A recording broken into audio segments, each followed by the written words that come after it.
11 years ago, I made a video on how to be a trickster in Realm of the Mad God, but as you can see from Miami, that was massively outdated. So here's an updated version of how to be a trickster in Realm of the Mad God in 2024. So first of all, quickly, how to decoy. So most people think that you decoy by walking in a certain direction, throwing out your decoy, and then the decoy's gonna walk in that direction. Which technically is true, but at the same time, you don't want to just walk up headfirst into a boss just to throw your decoy out and then get a massive shotgun to the face. What you want to do instead is do a really quick double tap. So if I double tap up now, you can see I barely moved one tile and my decoy's going in that direction. So you can do this really quickly. And what this means is that if something's chasing you down, then instead of walking back up into it to throw your decoy out, you can walk down quickly, double tap up, and be on your merry way. Cool, dungeons. As soon as you get into Marble Colossus, just start chucking decoys diagonally of him. That way when he becomes active, he starts shooting that way and not at your friends. During the tentacle phase, just forget about the keys, especially if you've got shit gear, and just chuck decoys in the middle constantly. This will explode pop rocks so that they don't explode on your friends.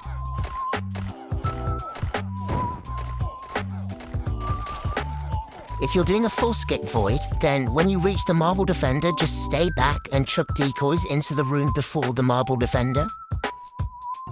During the void, when it's a full split, especially when he's in Sonic, just counter-rotate by teleporting through the middle onto the other platform.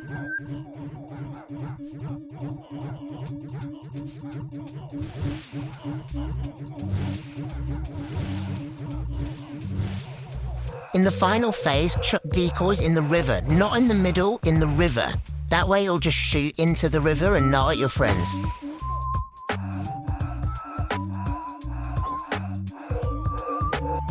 Trickster is fucking useless in Moonlight Village. Do not use Trickster in Moonlight Village. The only thing it's good for is teleporting to catch up with the lantern, which, to be fair, is pretty sick. But yeah, the speed's just too much to dodge properly, especially if you're doing Umi.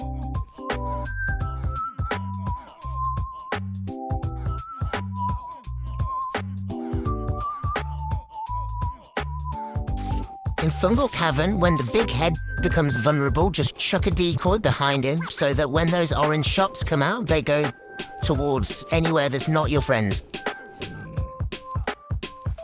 The most important thing to decoy in a fungal is the monstrosity, so as soon as that third mini-boss dies, just start chucking decoys into the middle.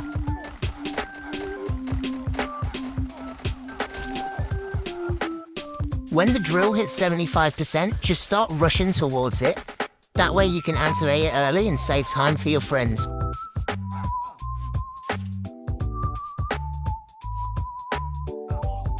Like Moonlight Village, Trickster's not very good in shatters because the speed makes it really difficult to dodge during patience, unless you're a legend like me. The one thing it's really good for is the last tablet during tablets. You can just chuck decoys away from that tablet, which makes everyone safer.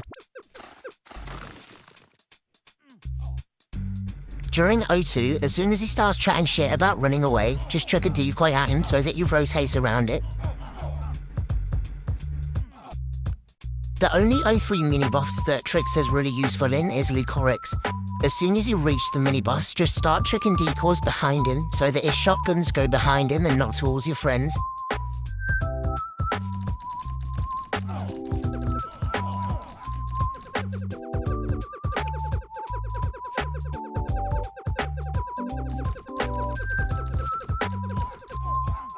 During O3, there are like 4 phases where decoys are really useful. You can kind of work out by seeing which phase came before and what's likely to come up next, but to be honest, no one's got time for that, so just chuck decoys at the end of every phase.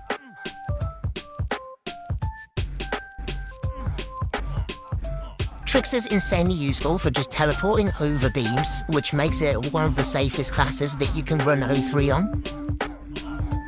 It also means that when he teleports to you, you can just teleport away to safety.